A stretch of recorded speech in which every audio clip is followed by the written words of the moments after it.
क्या आप जानते हैं जलालुद्दीन अकबर कौन है? अस्सलाम वालेकुम नाज़रीन हज़रात, मैं हूँ अलीशा रबा और आप देख रहे हैं तस्नीम टीवी।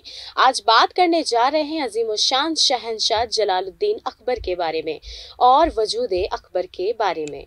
आज भी क्यों इस बादशाह से शख्सियत को हर शय कैसे जानती है और क्यों जानती है, जानने के लिए बेशक देखते रहिए हमारी ये खास रिपोर्टाज। जलालुद्दीन अकबर सल्तनत मुगलिया के तीसरे फरमारवा ज़ाहिर अलादीन मोहम्मद बाबर और हुमायूं के बाद हुमायूं के बेटे थे। हुमायूं ने अपनी जलावतनी के ज़माने में सिंध के तारीखी शहर दादू के कस्बे पात की एक औरत हमीदा बानो से शादी की थी। अकबर उसी के वतन से 1542 हिजरी में सिंध में उमर के कोट के मकाम पर पैदा सुनवा हुए। हुमायूं की वफात के वक्त अकबर की उम्र तकरीबन 14 बरस की थी और वो इस वक्त अपने अतालिक बैराम खान के साथ कोह में सिकंदर सूरी के ताक़ूब में मसरूफ थे। बाप की मौत की खबर उसे किलानूर जिला गिलासदपुर मशरिकी पंजाब में मिली। बैराम खान ने वहीं एक चबूतरा बनवाकर अकबर की रस्म तख्त नशीनी अदा की और खुद इसका सरपरस्त बन गया। तख्त नशीनी होते ही चारों तरफ से दुश्मन खड़े हो गए। बकाल को पानीपत की दूसरी लड़ाई में शिकस्त दे दी। मशरिक में आदिल शाह सूरी को फिर इसी से अपनी सल्तनत की वसीयत देना शुरू कर दी। मुगल हिंदुस्तान ने एक मुस्तहा काम में क्या किया कि एक अहम बात, एक मजबूत शख्सियत और एक कामयाब जर्नल अकबर ने आहिस्ता आहिस्ता मुगल सल्तनत को वसूयत दे दी कि बागीर सगीर पाको हिंद को और बहशर हिस्से में भी शामिल हो गए। तहाम मुगल फौजी, सियासी, सकाफती और मुआशी तसल्लुत की वजह से इसके इक़्तिदार और असार और रसूख ने पूरे बारे सगीर में तोसी की। वासी मुगल रियासत को मुत्तहिद करने के लिए अकबर ने अपनी पूरी सल्तनत में इंतज़ामिया का एक मरकजी निज़ाम कायम किया और शादी और सफरतकारी के जरिए फतहयाब हुक्मरानों को महाफत की पॉलिसी अपनाई। मजहबी और सकाफती एतबार से मतुना सल्तनत में अमन व अमान के तहफ़्फ़ुज़ के लिए इसने ऐसी पॉलिसी अपनाई जो उसे अपने गैर मुस्लिम मज़ामीन की हिमायत हासिल करने को मिली।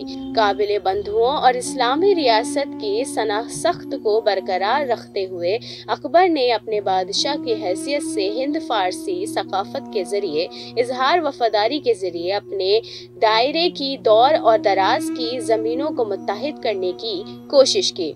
मुगल हिंदुस्तान ने एक मुस्तहकम मशाहिद तैयार की जिसके नतीजे में तिजारती तोसी और सकाफत की ज्यादातर सरपरस्ती हुई। अकबर खुद सकाफत का सरपरस्त था। इन्हें अदब का शौक था और संस्कृत, उर्दू, फारसी, यूनानी, लातीनी, अरबी और कश्मीरी में लिखी गई 24,000 से ज्यादा जल्दों की लाइब्रेरी तश्कील दी, जिसके आमले में बहुत सारे अस्कलार्स, मुतराजिम, आर्टिस्ट, खतात, मुसन्निफीन, किताबसाज और कारीन मौजूद थे।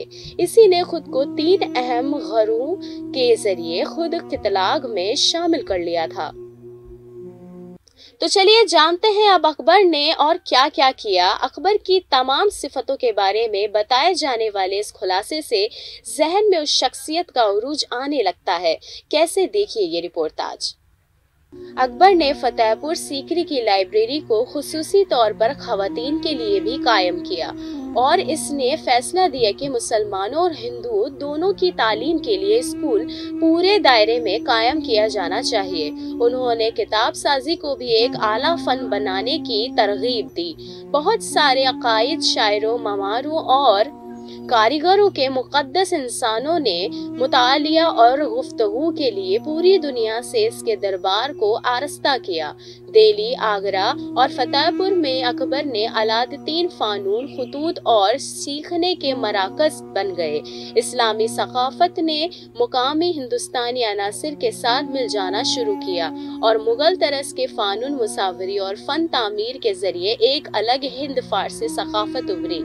ऑर्थोडॉक्स इस्लाम ने मायूसी और शायद अपनी सल्तनत के अंदर मजहबी इत्तेहाद को कायम करने की उम्मीद में अकबर ने दीन इलाही को पैदा किया, जो एक हम आहंगी मजहब है जो बुनियादी तौर पर इस्लाम और हिंदू मजहब के साथ साथ ज़राशत पसंदी और एहसियात के कुछ हिस्सों से अखाज किया गया है। अकबर के नौरत्न यानी क्या हैं? आज मैं आपको बताऊंगी इस रिपोर्ट के हवाले से। वैसे ये मशहूर तरीन बात है जिसे सब अच्छे से वाकिफ हैं, मगर इस शख्सियत की जिंदगी का ये भी बेहतरीन मौजूआ रहा है। शहंशाह अकबर आजम का अहम दरबारियों में वो 9 रत्न भी शामिल थे, जिनमें से हर एक अपनी जगह बकमाल था और इन सब की जिंदगी के चंद अहम पहलू की उनकी वो पहचान बनाने जिसकी वजह से आज भी उनका जिक्र मुख्तलिफ शोबों में अहम समझा जाता है। राजा तोडरमल और अब्दुल रहीम खाना के अलावा कोई भी मनसब वजारत पर फैज नहीं था, लेकिन ये सब बादशाह के जलावत और खलावत के शरीक और मुशीर कार थे। अकबर के नौरत्नों में राजा बीरबल, अबू अल फजल फैजी, अबू अल फजल आलामी, तानसेन, अब्दुल रहीम खाना, राजा मान सिंह, मिलादो प्याजा, राजा तोडरमल, मिर्जा अजीज कोकुलात मौजूद रहे हैं। बाखिर 1556 हिजरी में दिल्ली, आगरा, पंजाब, फिर ग्वालियर, अजमेर और जूने पर बैराम खान ने फतह किया। 1595 हमजा में पानदार का इलाका, फिर अहमदनगर, असीरगढ़ और दक्कान के दूसरे इलाके फतह हुए और अकबर की सल्तनत बंगाल से अफगानिस्तान तक, कश्मीर से दक्कान में दरियाए गोदावरी तक फैल गई। तो हमने जाना कि क्यों अजीमुशान शहंशाह अकबर को अजीमुशान कहा जाता है। फिलहाल के लिए इतना ही। मुझे दीजिएगा इजाजत। मुल्क और गैर मुल्क के खास और बेहतरीन खबरों के लिए देखते रहें तस्नीम टीवी। अल्लाह हाफिज।